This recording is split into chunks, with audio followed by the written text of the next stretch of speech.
Hello, everyone. Welcome to today's webinar on the topic of predictive maintenance, understanding the value of truly predictive asset optimization. I do hope you can see me, and I welcome you. We have an interesting hour ahead for you, and we'll quickly get started here. By now we all know the drill. It's a 1-hour webinar. There will be a recording that will be shared at the end. Use the Q&A button for questions anytime. We look forward to the Q&A at the end and to any questions you have. Today on the call, my name is Knud Lasse Lueth. I am the founder here at IoT Analytics, and this is probably my third or fourth webinar on this topic of predictive maintenance. With me today, Fernando, who's leading some of our predictive maintenance and AI research. And today's guest, not the first time they're joining, Markus Larsson, from Novity, and his colleague Daniel Nelson, both very deep in the predictive maintenance world. They're doing some really cool stuff at the innovation front of predictive maintenance, and we hope we have some good insights from them. For those of you that don't know us, we are IoT Analytics. We are a market research company that is helping clients understand IoT, AI, cloud edge, and Industry 4.0 or 5.0, maybe even if some people call it that way. I don't want to talk too much about us. You may have heard from us before. That's probably why you signed up. Predictive maintenance is something that we started looking at in 2017 when some people were looking at us like, predictive what? Maintenance? Yeah. First report.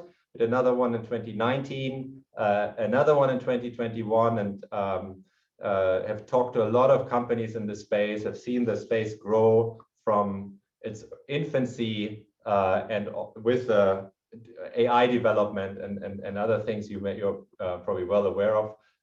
We are currently working on a 4th edition of the report that is coming out in Q3 with a lot of findings of what's currently happening. And we're sharing with you a few early findings that we have started to see. Before we do that, I do want to talk about the state of Industry 4.0 now in 2023.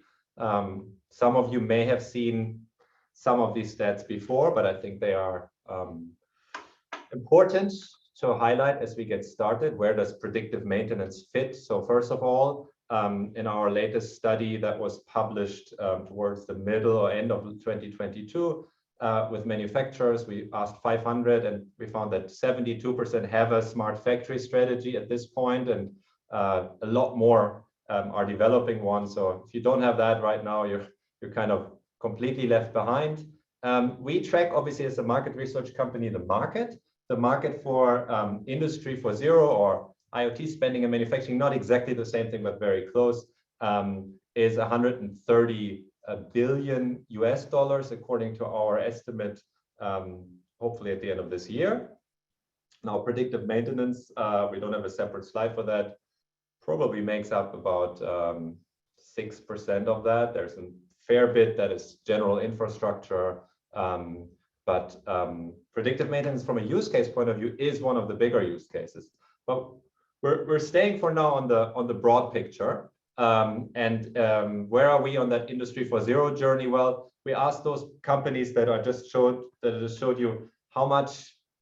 I mean, we asked along a number of different KPIs, how much progress did you actually make in the last 3 years? So we asked that in the middle of 2022.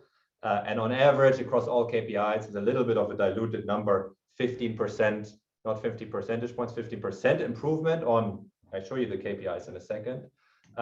What's interesting, though, is then we asked them, what's your ambition for the next 3 years? And you can see that's almost double. Yeah, so a little bit of evidence of what we've seen is that there's been an acceleration in industrial technology deployments, probably to a large degree also by the mindset shift due to COVID. But generally speaking, companies are very, very ambitious compared to the past as they go, as they move forward. Then we looked at, well, what are the use cases that companies are deploying these days?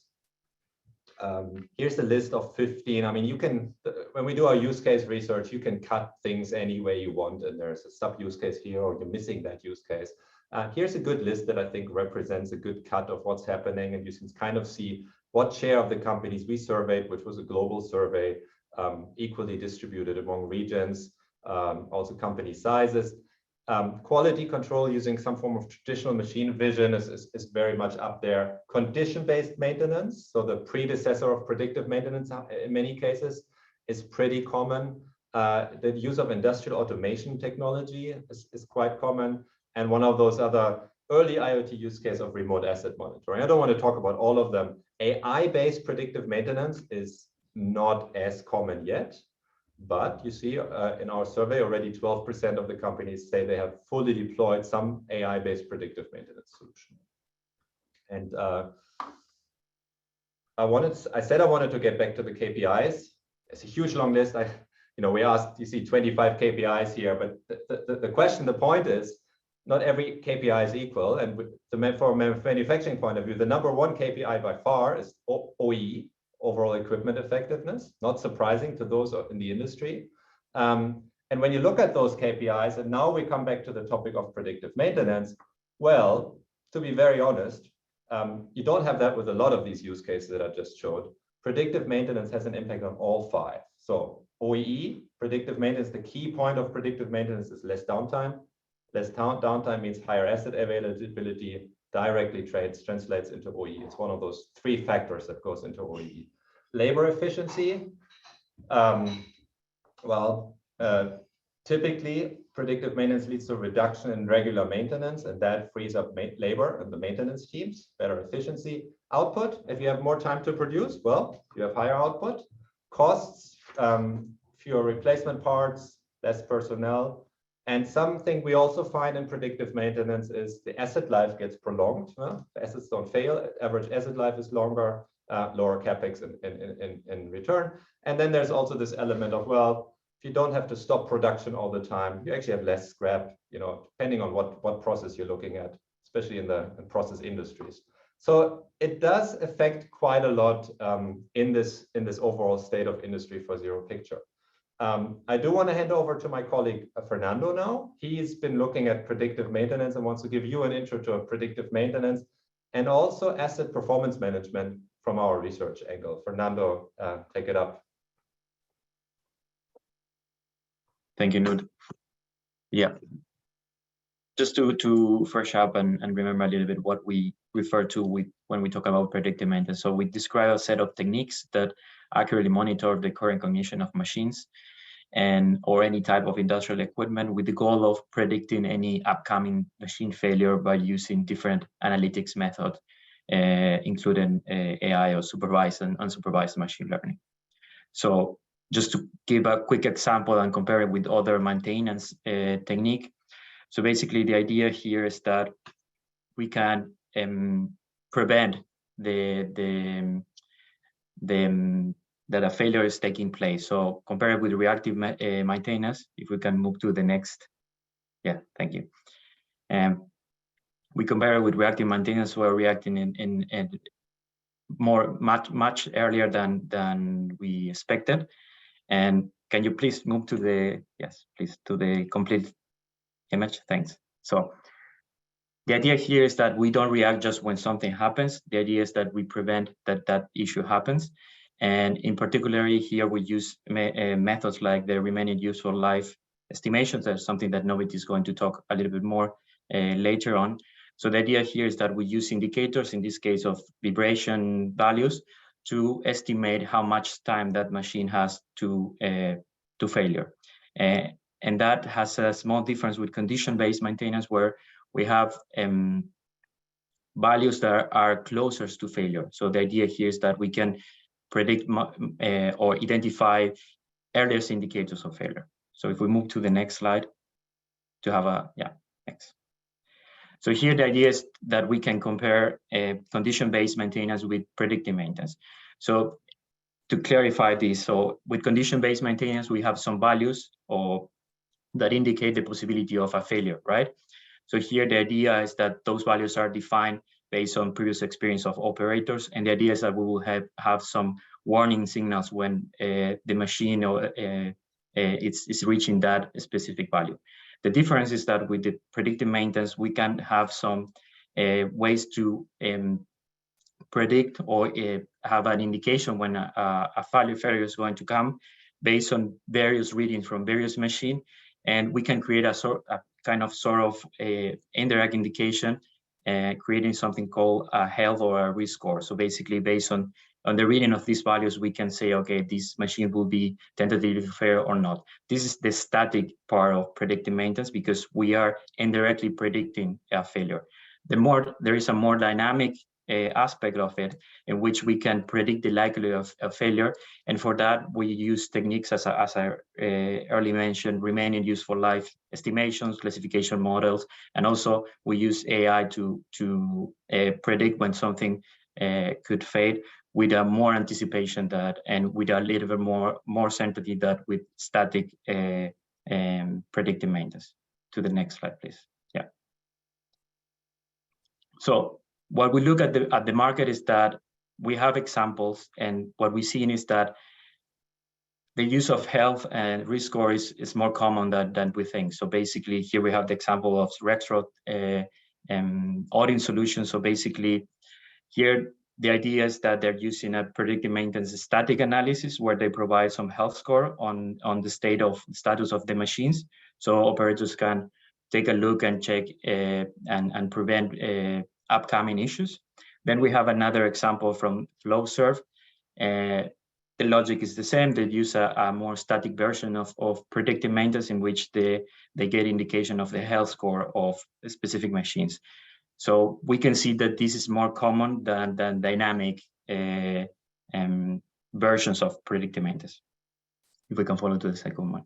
So we're seeing also a trend in the market, in which basically during our investigation, we identified that in order to build a solution, a predictive maintenance solutions, you need to tap into various, let's say, data sources. So we identify 4 different types.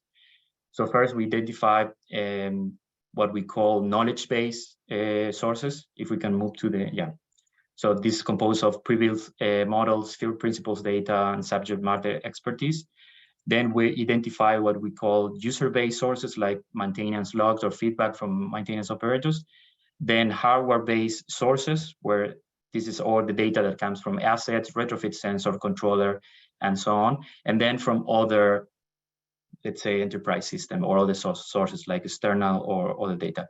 And what we're seeing is that many companies are combining more than one of these data sources groups in order to increase the accuracy of their predictions. So basically, we have here the example of Novity that actually combines knowledge-based sources with hardware-based sources, in the case here of data from sensors and physics-based models, and at the same time pre-built models. So now we want to take a look at how asset performance comes into the picture and how it combines with predictive maintenance. So what we're seeing is that the popularity of the topic has increased in the last years, and we can see how kind of they're merging together. Especially, we make this analysis from 2011, where the Industry 4.0 term was coined. So we can see that after that, we see that predictive maintenance gained a lot of popularity, and we can see that although APM has remained kind of stable, has increased a lot, and we will see how they're merging right now. Next slide, please. So in terms of the evolution of this technology-assisted maintenance, we identified that, maybe I will go in a short summary of this. So first, we will using the computerized maintenance management software. Then we will move it from more offline condition-based maintenance, where we have some threshold-based monitoring. Then we move to more continuous condition-based monitoring, where we have more exact pictures of what was happening with the machine all the time. And then we started to get some integration between those systems. After that, we started to see for more holistic APM tools emerging. And then we have the first applications, kind of PDM with, as I mentioned, this asset score, health score estimation, so the static version of predictive maintenance. Moving on, we saw that the APM was expanding from a more asset-centric to a more plant-centric view. After that, we saw that the dynamic version of PDM started to become started to emerge with this estimation of the failure likelihood. So the remaining useful life, basically what I was talking about.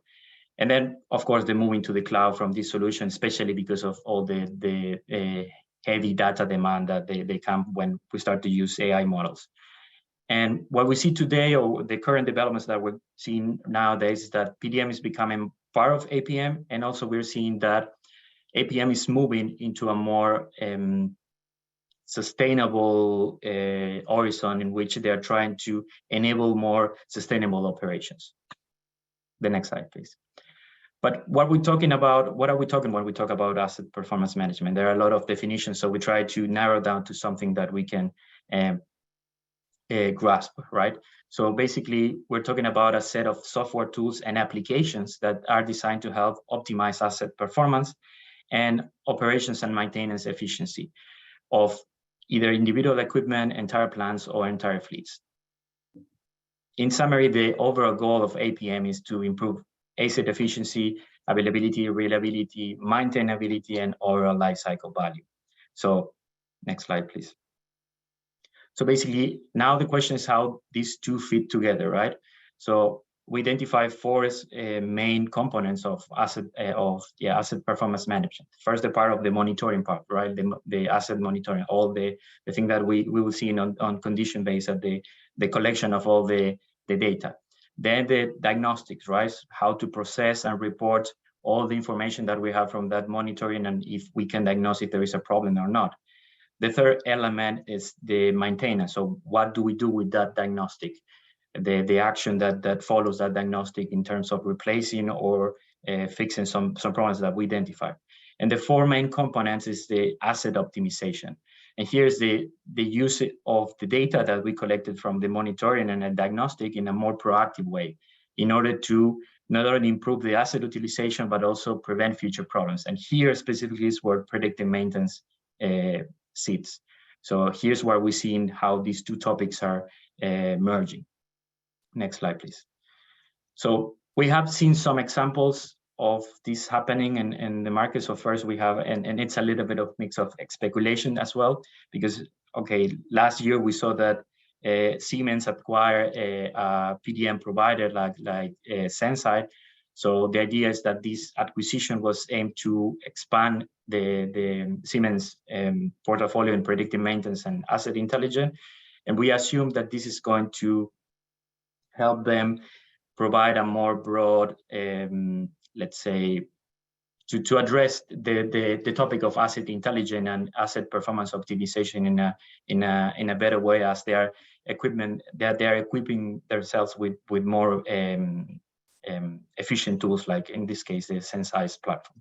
And then we also have the case of Baker Hughes that they release a new APM software suite called Cordan, and this particular software suite includes Algorithm Machine Health Solution, a well-known provider of PDM solutions. So we can see that there are some vendors that are including PDM already in the offering, following the trend that we've seen before.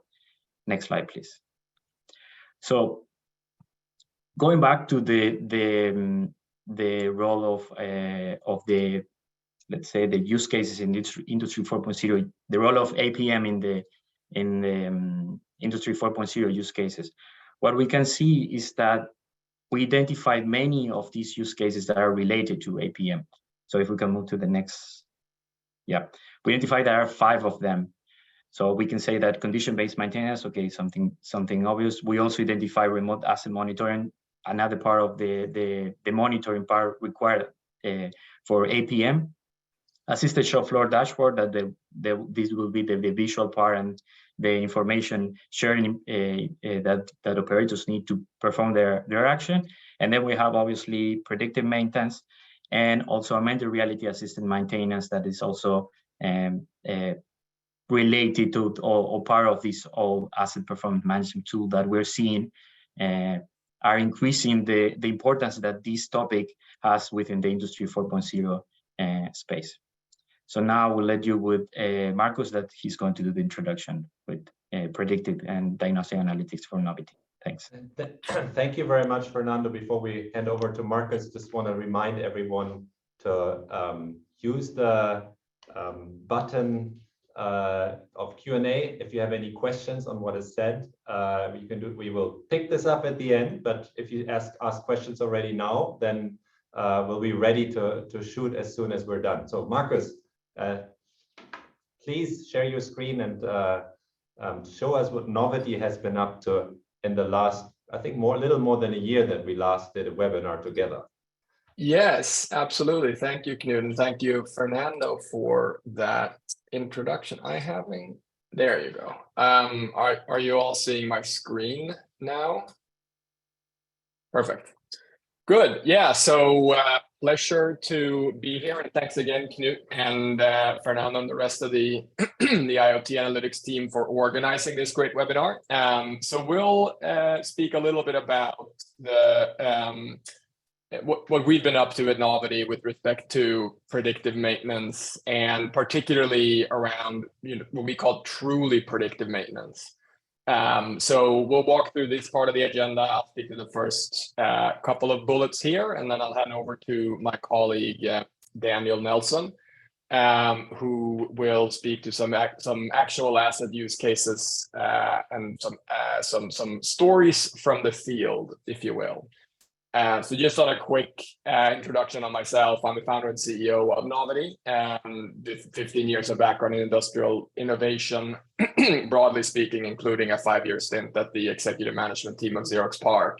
Novity is actually a spin-off from Xerox PARC, where we draw from a whole lot of the advanced R&D that has happened there over many decades. Now, before I jump into the content, just want to give a quick introduction to Novity for those of us or those on the call who may not be familiar with us. So we provide truly predictive asset health solutions. So we've seen, and Fernando touched on a lot of this during his portion of the presentation today, that there's a lot of solution providers out there that do diagnostics or condition-based monitoring type solutions, but we don't see a whole lot of folks that actually do truly predictive solutions. So we've built a solution, including a software that specifically enables that type of a use case, as you're seeing here on the left side of the screen. And we're doing this by building a library of pre-built physics-based models of commonly used machine types and their dominant fault modes, as you're seeing here in the table on the right. An ever expanding library of models. And what it allows us to do for our clients is to get accurate, dynamically updated, remaining useful life estimates, even when there's not a lot of historical data to train the models on or to leverage otherwise that exists at the client site, which, for those of you who are operators, I'm sure you see that that's a very common situation, and that's really the environment that we expect to see every time we come into a new installation. And so it's really built for operators, reliability engineers, maintenance technicians, and maintenance managers, and not so much for data scientists. We take care of that part.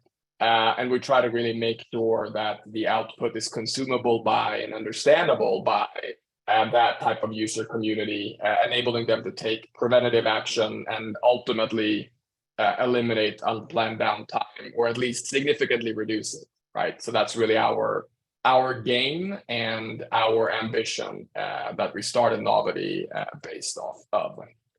So with that short background, let me then jump in a little bit to some of the definitions and some of how we are thinking about the kind of distinction between predictive and diagnostic analytics and what we think we're doing that then is different. So Fernando touched on some of this, but in our mind, a diagnostic solution is really something that enables the real-time understanding of what's happening with a machine.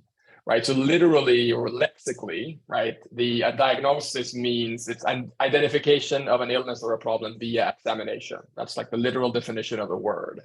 And in manufacturing environments, then this typically takes the shape of condition monitoring in various forms, either manual inspection with sensors, handheld sensors, thermometers, vibration monitors, oil analysis, that type of thing, or continuous online real-time sensing that enables, again, the real-time diagnostic of what's going on in a machine at any given time.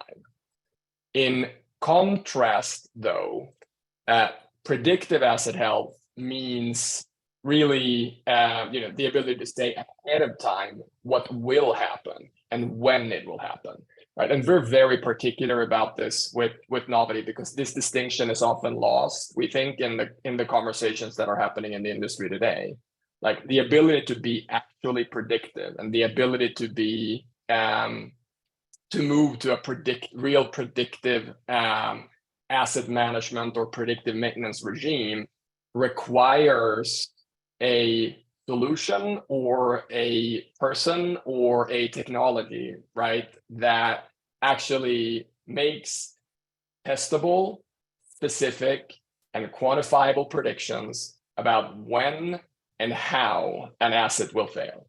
And we think that's extremely important to have that distinction very clear in our mind, because ultimately, if you want to get to a predictive regime, or actually ultimately you do want to get to a predictive regime, and that's the only way you can be truly proactive in your maintenance operations, right? So what we're seeing and what we're really driving towards is making the step from sometimes online, but a good practice of understanding what's going on with an asset, what is its condition, and enabling or running your maintenance management or maintenance operations based on that real-time information, moving instead to a regime where you base your maintenance operations on what will happen. What is it requires diagnostics, of course, at some level, but taking that to the next step and instead saying, we know when a machine will fail and how it will fail, it's really what enables you to become truly proactive in your maintenance operations and in your maintenance management. And unfortunately, we think these two concepts are quite often used interchangeably in the market today. PDM has been this elusive concept that people have talked about for quite a while. And, over time, condition-based maintenance and CBM has sort of blended into that topic conceptually, but it is important in our mind to say, like, look, these are distinct things. And while condition-based maintenance is good, predictive maintenance is better. And that's really what we try to make sure that people understand and sort of take away from this conversation today. Now, so that's all well and good, but can you actually do it? Is it actually possible to see into the future, if you will? And short answer is yes. And we'll get into a little bit about exactly what that looks like, and Daniel will speak to some of the technical specifics around that. But I think it's also important to recognize that you can see into the future for things that are innately somewhat predictable, at least. There are, of course, certain types of faults. We have a customer, for instance, that asked if we could predict fan failures resulting from birds flying into rooftop-mounted fans, and the answer is no. That's not typically possible. But for a lot of fault types, those that are the result of general wear and tear, regular operation of machines, those are eminently predictable. And again, Daniel will talk about what that means. Now, trying to predict is one thing, but you also need to make sure you actually predict accurately. And that requires you to take the right technical approach, enable or leverage the right types of data, and just make sure that the way you communicate the output is consumable by, and again, understandable by the user community, including the uncertainty inside, the innate uncertainty in those estimates. These are always estimates and they're always uncertain, but there are good ways to visualize that, while still remaining accurate in your remaining useful life estimates and in your prognoses. And fortunately, you don't need an actual oracle in your control room to make it happen. There are technological solutions available to actually make this, true predictability a reality. And that's what Daniel will talk a little bit about now. So Daniel, you want to take us away? Absolutely. Thank you, Marcus. To kind of dive into this a little bit more on the technical side, I wanted to start with highlighting what we see as sort of the 3 key enabling technologies that we've been able to leverage to do this, to do predictive maintenance, to do what we call prognostics, as opposed to diagnostics. So these technologies have been around for a while. I think most people are familiar with them, and they've been used in some form or another in asset health monitoring for a long time. But I do want to highlight, when we're talking about things like sensors, machine learning, physics modeling, they've come a long way, and they've come to the point now where these technologies are mature enough that they can be applied to doing something like prognostics. So sensors, for instance, there's a lot more availability of sensors now that are suitable for harsh environments. They can be used in chemicals and oil and gas and so forth, and a lot better sensors too. So high frequency sensors, data acquisition systems, they can handle those high frequencies and process that data. So that's all come to a point where we can actually leverage that sort of high frequency data with better quality sensors.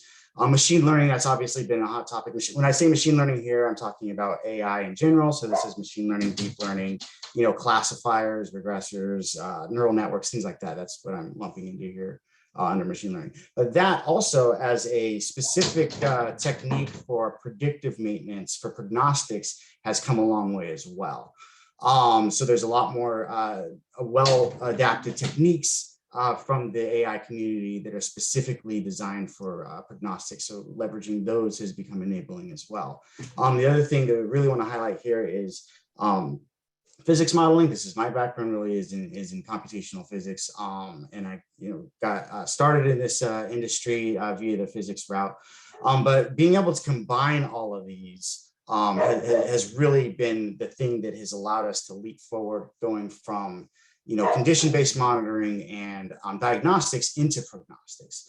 So in particular, physics modeling, you can do much more modeling at scale, much more higher fidelity modeling at scale. You can do it faster now. Computing technology has allowed us to do things like that. You can also, there's a lot more in the way of physics of failure modeling. So all of those combined has really, a lot, like I said, allowed us to get to the point where we're doing this, as Fernando had put it, this dynamic PDM, so actually being able to do prognostics. But the next thing I want to point out, if you go to the next piece here, is all of that really, in order to leverage it properly, you need very deep domain expertise. And when I say domain expertise, I mean expertise in all 3 of these technologies, in addition to domain expertise on the user's operations and their equipment. So once we can combine all 4 of these elements, and that's what we've aimed to do, then we really see now we can actually make predictions. So diving a little bit more in depth here, we've talked a lot about this physics base has been around for a while, using engineering parameters and maybe these detailed models to try to predict a failure, physics of failure models, et cetera. We've talked a lot about data-driven methods, using AI. That's what I mean by data-driven here. Using AI, it's been a big hot topic. But really, what needs to happen when I say combining these, I mean, like when we're doing a prediction, when we're developing an algorithm, putting an algorithm out there to actually make a prediction, we actually need to combine these at the algorithm level too. And that's what we've done. So we take what we call a hybrid approach. In this case, what I mean by hybrid is we'll take, start with a physics-based model, and then we can augment that with data-driven methods. So if we go to the next element here, and I can talk a little bit about how those are combined. But basically, what we see is that each of these methods has sort of their drawbacks. So a big issue that's been around for a long time for data-driven methods and AI is there's this idea called the generalization problem. And once you have a trained model and it's trained for a particular asset, it can run very fast. But how do you transfer that to a different type of asset? How do you transfer that? Even if it's the same type of asset, how do you transfer it to just a different, specific asset? The other thing is, generally, if we're using data-driven methods on our own, they require a large amount of data. And then physics-based methods also have their own drawbacks. They usually require a lot of engineering data. So if you want to get a very detailed physics model, then you need things like the geometry of your equipment. You need things like, if you're looking at a system in a chemical processing facility, maybe you're looking at pipe lengths and things like that. And you need a lot of engineering data. And physics methods are generally considered to be very slow. So when we combine these, what we're aiming to do is to basically mitigate all of these issues. So we start with a physics model. How do you make the physics model faster? So you can do things like you can do reduced order modeling, you can do surrogate modeling, you can do a lot of parameter estimation. Instead of using engineering data, you can actually estimate that data from the sensor data. Data-driven methods handle uncertainty very well. So it's not strictly a deterministic system anymore. So you can actually handle the variability in the model. And then the other thing we could do too, which I'll show a specific example of that, is you can actually make instrumenting your equipment and retrofitting older equipment a lot easier by actually reducing the required amount of sensors. So you can augment your physics models with insight from some statistical and data-driven methods to actually eliminate the need for certain sensors. So let's jump into a specific example. How do we do this? So we want to highlight this particular client of ours. This was an midstream oil and gas company in the Permian Basin, one of our largest oil producing regions here in the US. So they operate a lot of these reciprocating compressors. This is like a typical example, usually 4-throw, 3-stage compressors. They have a lot of valves on them. Valves, if anybody knows anything about compressors, we know that the valves are usually the weakest link. So we decided to target that for this predictive maintenance program. Before, we worked with this client, they had a very reactive maintenance program. They were doing periodic manual inspections of their equipment. They were doing, scheduled maintenance just based on, manufacturer recommendations, things like that.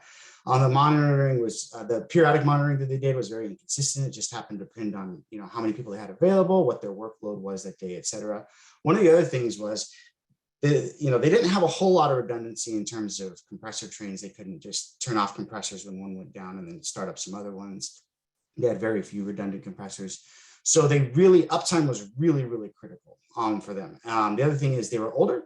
So these are going to be a little bit harder to instrument with some of the instrumentation we would normally use for a compressor. If we go to the next slide. So I mentioned this, we decided to target the valve specifically. So normally, if you're not having an online monitoring system to monitor compressor valves, then you can do things like you can look at valve cap temperatures. That's the most common way of doing this. Problem is, with valve cap temperatures, it can be very subjective. You're out there with the infrared gun. It might depend on how hot it is that day in terms of the readings that you get. Depends on who actually takes the measurements. They're going to interpret their readings differently. Some people are going to be more effective than others. And the other thing is, if you can't go out there every day and monitor every one of these valves, now mind you, these are like 4-throw compressors. They can have as many as like 40 valve covers each. So you're out there, scanning 40 valve covers, one at a time. Then this is hard to keep up on this. So that was another one of the challenges. But clearly, having an online monitoring approach, this would benefit this sort of situation.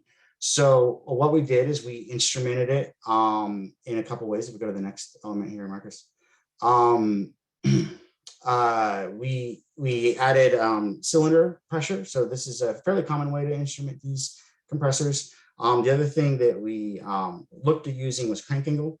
And that's like I said, it's a very common way of doing it. It allows us to do what's called pressure volume analysis. Anybody in the industry for reciprocating compressors might be familiar with that. It's in general on its own, it's a very effective way of detecting leakage. But what we want to do is we want to predict leakage. The other thing we want to do is we want to make this easier to instrument.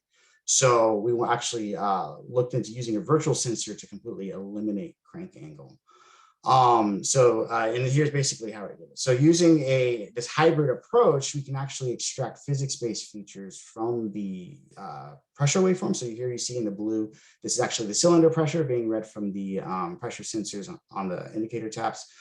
And we can actually extract the rotational position directly from the pressure. So this eliminates the need for a crank angle sensor. Again, we did that using a combination of physics and AI.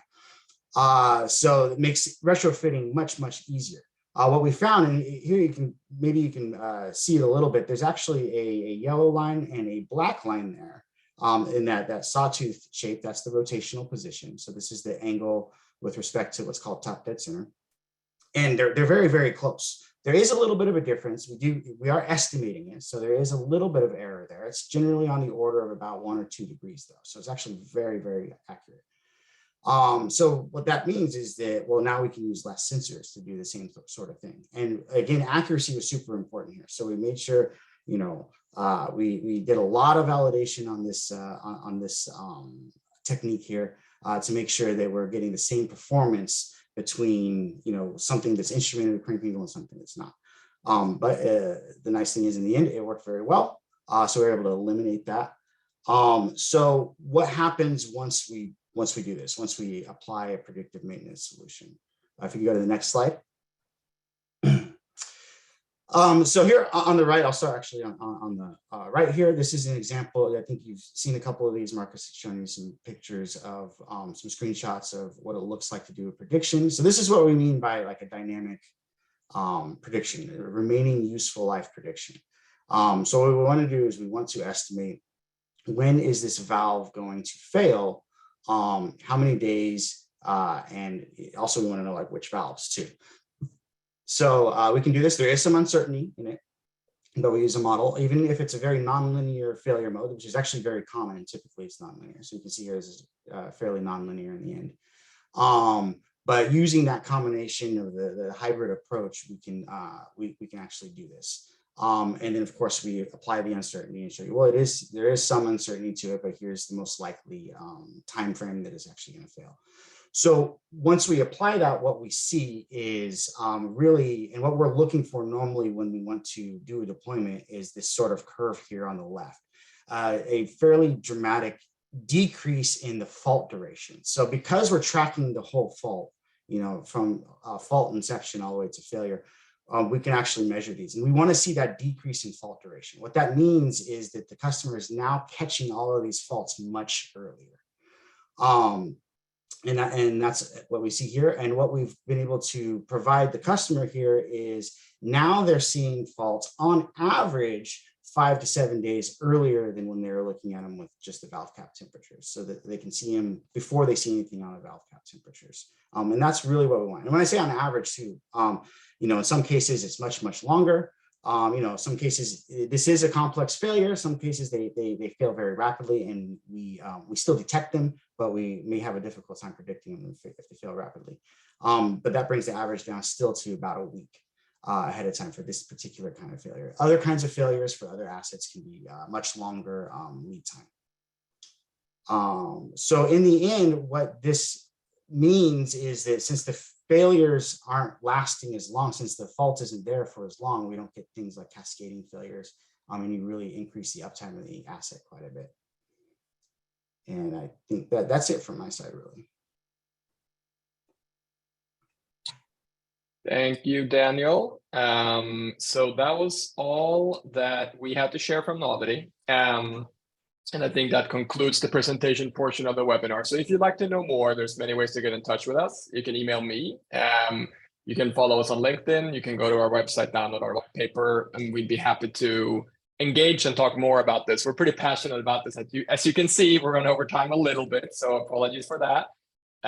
But we're happy to take questions at this point together with the IoT Analytics team, or engage at a later point, whatever is appropriate. So Knud. Thank you, Daniel, Markus. Very interesting. We already have a bunch of questions that have come in, and we'll go through them. We have 15 minutes. We'll go through them. I encourage everybody else who has additional questions to post them in the chat now, as we have that conversation here in the next 15 minutes, because we already had a few, and I would say let's get started with it.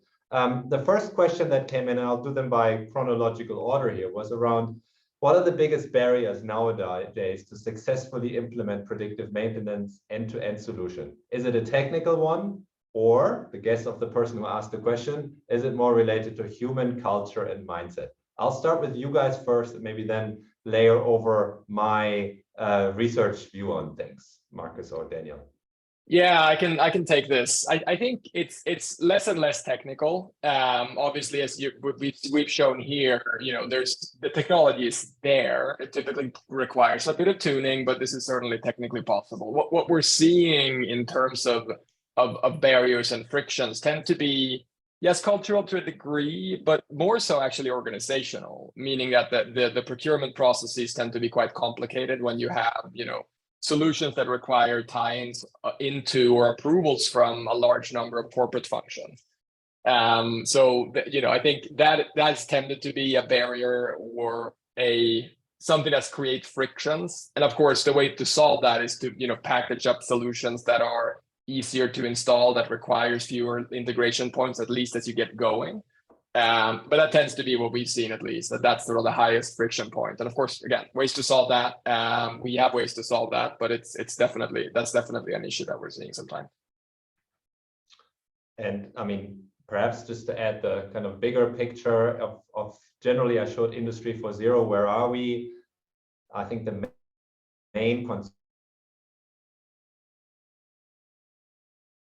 that we hear are, one, on perhaps not so much if you go with a provider that is thought through the entire predictive maintenance solution, but generally speaking, interoperability between everything you do on the device, at the edge, with all these new protocols and standards coming along that we've been looking at, is a very, very big topic right now. And the second one that, to some degree drives predictive maintenance is obviously the lack of skilled people in the organizations that are adopting this, with actually understanding how to do all of this, and whether it's from a data science point of view, whether it's from a integration point of view, whether it's from a there's those are on the highest level. I don't know, Fernando, you're looking closely at AI and predictive maintenance, if you have anything to add to that. Yeah, I would just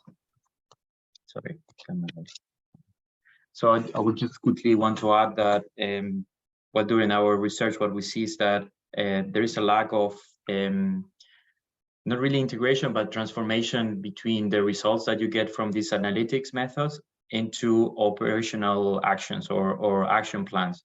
So, for example, a guideline on what to do when you realize that something is not working properly, or is not going to work properly in a specific time.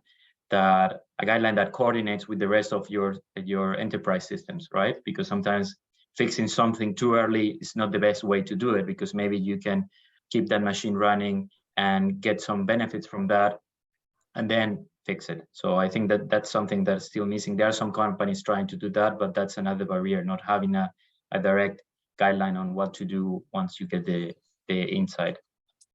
Yeah. Good, thanks for that perspective. Moving on, we have lots of questions. Question comes in, what's the current status of digital twin development, and how could it impact the predictive maintenance approach? Markus. I think, Knud, you and I actually talked about this just a couple of weeks ago, that the digital twin development is a little tricky to wrap your arms around, given that there's, 200 or 300 different definitions of a digital twin, what a digital twin is. But in my conception of it, right, a digital twin is essentially just it's a digital representation of a real-time state of a machine, right? So it ties into, I think, both concepts, both concepts of condition monitoring and of predictive maintenance. And to me, they're complementary technologies. But again, it's sort of, people mean different things when they talk about digital twins. So in my mind, it's almost more like a visualization more than anything else. But they're very much complementary, and people are, of course, investing a lot in those themes. So I don't know, Knud, if you have anything else on the highest level, digital twin is just a model of the physical world, and predictive maintenance is to some degree exactly that, and does that and taps into that. So and even just the virtual sensor example that you showed earlier, Daniel, that is already considered a digital twin. because you're digitizing a sensor value. So at the same time, there's a lot of developments happening of standardizing that and everything. And if you put the label digital twin on top of something right now, you get immediate attention. Our research shows that that's what companies are looking at right now. That's where companies plan to invest, probably even more so than predictive maintenance, when you ask them on to just name a topic and say, where are they investing? But again, it's not as clear cut. It's not like this is digital twin, this is predictive maintenance. There is a clear overlap.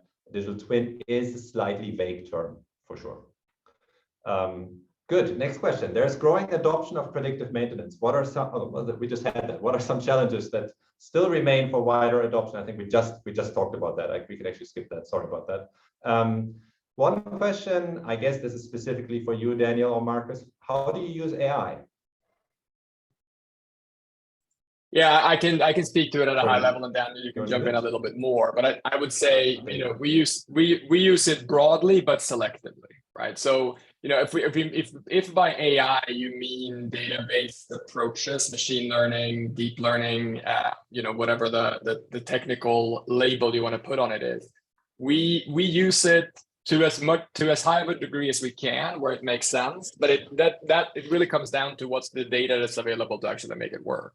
So Daniel had an example in his walkthrough, right, where we use machine learning specifically for the virtual sensor piece to eliminate the need to install the crank angle sensor, which is expensive both to buy and to install.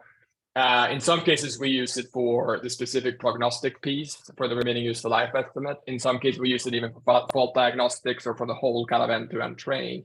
But it depends a lot. But we do use it extensively. So extensively and selectively, I think is the right way to put it. Daniel, do you have anything you want to add to that?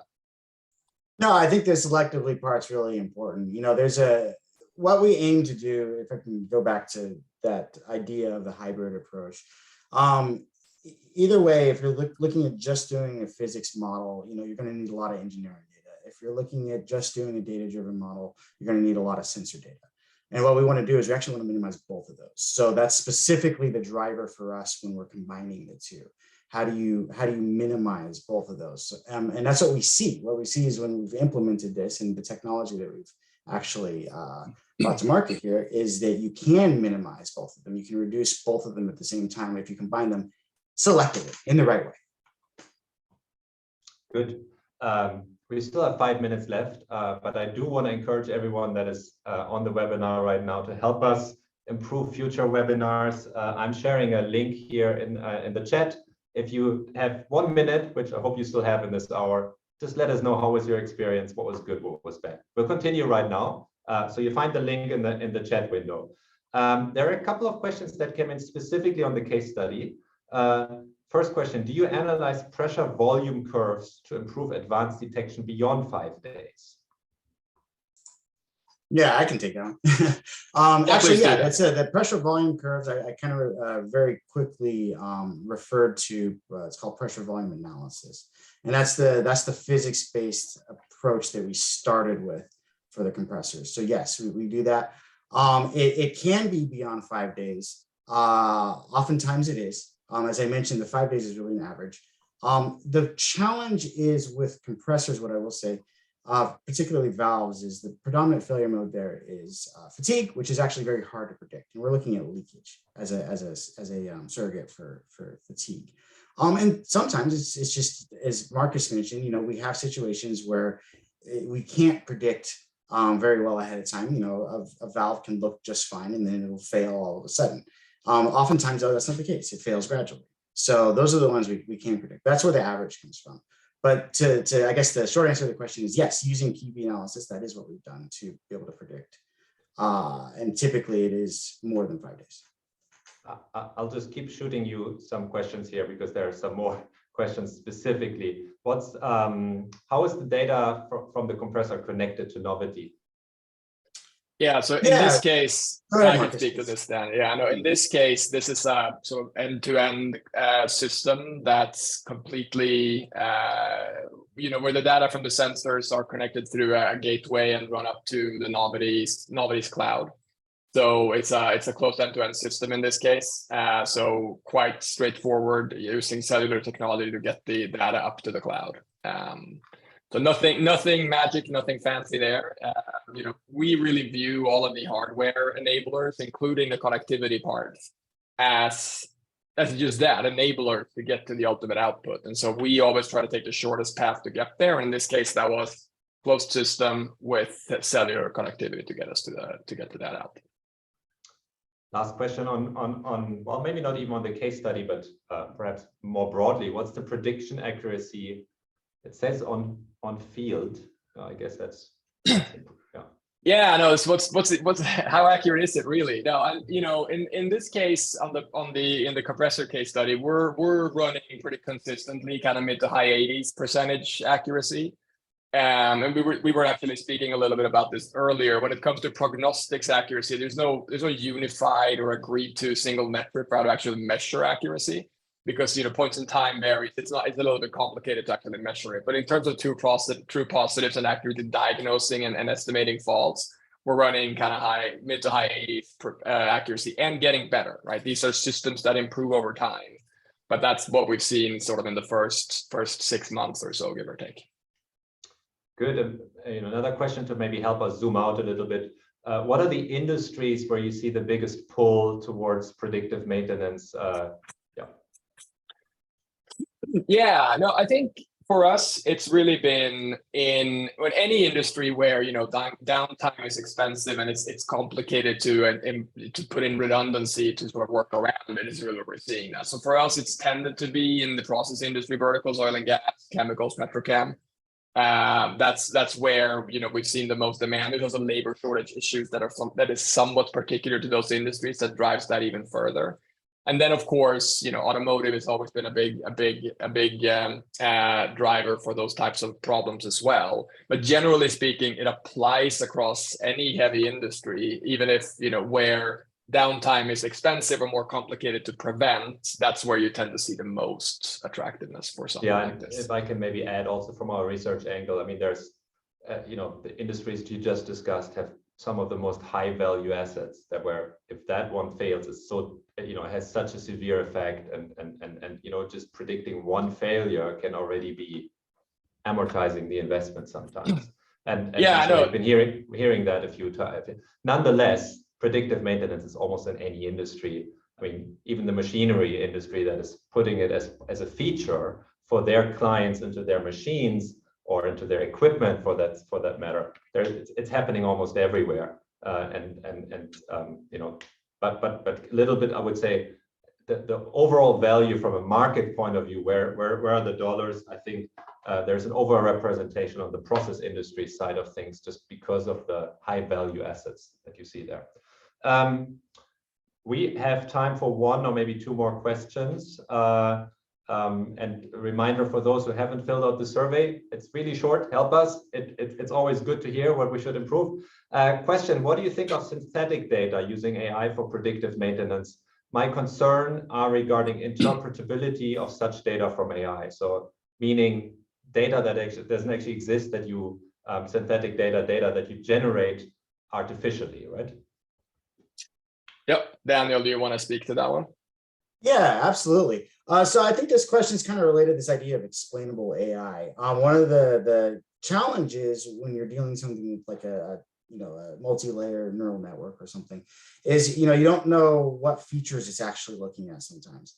And how do you interpret that? And then I think this goes the same for, extend that idea to this synthetic data. If you're generating synthetic data, where does it come from? Like, how do you trust that it's actually representing something meaningful? Or is the data you're looking at, is it even something you can interpret? We're very big on explainable AI. That's why we start with the physics approach. And then what we want to do is fill it in with meaningful ways, using AI. So like the virtual sensor is an example. I mean, we could do an approach where we just, try to look at the pressure waveform in a compressor and just try to extract the help directly from that. What we did is we decided to go for a virtual sensor, something we can interpret and understand how it was constructed, where it came from, and then how it goes into calculating that health. So that's from my perspective, there's hidden costs associated with sort of this idea of explainability, but really it becomes very important. It does, especially when you're trying to generate metrics and show that something's translatable, something's generalizable, something can be successful in all these different areas. Good, we have hit the top of the hour. My suggestion is this, for everyone who wants to roll off, we are going to share the recording with you, but we can stay on for a couple more minutes to just, I think I have at least 2 more questions here that just came in just a couple of minutes ago that I think we should still answer for those who are interested. So thank you and goodbye to those of you who were dropping off. For everyone else, 2 more questions here. One is a very specific one. I need to read through this. For smaller companies, and the person says, I work in the plastics processing injection molding industry, is there a clear ROI threshold between the sensor monitoring investment and the base equipment cost? For example, $500,000 capital equipment cost, or is there a correlation between more sensors means more accuracy or more types of sensors? Yeah, I don't. So let me take a stab at that. It's quite specific, obviously, but I think there isn't really a the ROI kind of comes down to, what is the cost of your downtime and how much of that downtime can you prevent by being more predictive, right? And it's a complicated question because it comes down to more than how much downtime do you have and what's the value of your product. This is how much redundancy do you have, or your sales or your production limited in terms of generating revenue. There's a lot of sort of different questions that comes into answering that. I don't think it is, or we typically don't see that it's a specific kind of dollar threshold. It's a complex set of metrics that you kind of need to compound to understand what the full ROI of a PDM investment is. And full disclosure, there are some cases, they're rare, but they do exist, where it doesn't really make sense. So you can get by with reactive and it's fine because you don't need to have that high utilization of your machines or whatever it may be. But it's rare, and it's quite it's not very often that we see that in the field. So I don't think there's a simple way to answer that question without getting very deep into the specifics about how the production process works and what the output is, et cetera, et cetera. And then on the second point of that, more sensors, more accuracy, broadly speaking, yes. But there's also a massive marginal decline in utility of adding more sensors, right? At some point, you're just going to say, look, you just don't need any more, right? We always, when we do a new installation, we always look at what sensors are there, what data is there, what can we glean from that, and we typically ask that there are some added to actually make the solution work better. But there's absolutely a point where you say, look, enough's enough. You're not going to get that much more accuracy or that much more value out of adding more instrumentation to the machines. So correlation, yes, but there's a limit. I wanted to piggyback on that too. I mean, using the compressor as an example. We're very keen on that clearly because, well, we at the same time want to reduce the number of sensors that are often required. So in some cases we can do that. So when we can do that, then we try to do that. But yeah, definitely that's an important aspect of going through the process of developing a solution for a customer. Great. Last question. This is of technical nature from the modeling point of view. If you're willing, could you comment on whether accuracy is the right metric, or perhaps something like precision or recall might matter more, or combination of that? I think F1 is a typical score that combines a couple of those. So just curious. Yeah, no, it's like it's complicated, right? From prognostic standpoint, again, accuracy is not a well-defined or sort of generally agreed to terms. If you look at things like precision or recall, those provide some more texture to that. They're also not specific to prognostics, right? So they don't really apply in the prediction case. They apply more in the diagnostics. Case. I mean, ultimately, what's the metric that matters for management is ROI. It's does this actually have bottom line impact, and if so, how much? And that's a complex set of it's a complex number to arrive at, obviously for a variety of reasons, and it also involves a lot more than just how well does technology perform, right?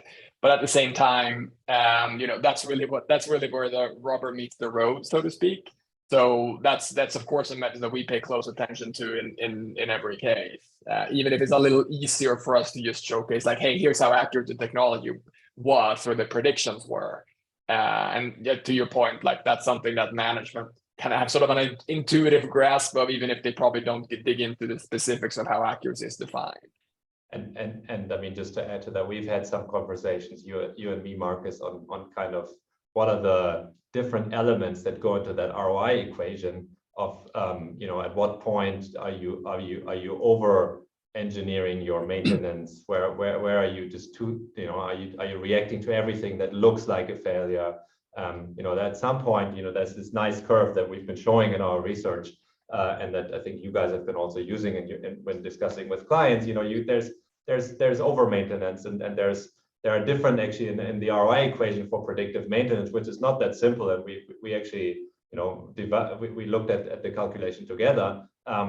There are ways where you can just, you know, where it becomes too much, the model is tuned in the wrong way and so on. And so maybe an accurate, from that point of view, accuracy, you know, whatever it is, there you need to look at all these metrics probably to get a good view. So with that, I want to close it here. I want to thank Fernando, Markus, Daniel. I want to thank everyone that listened.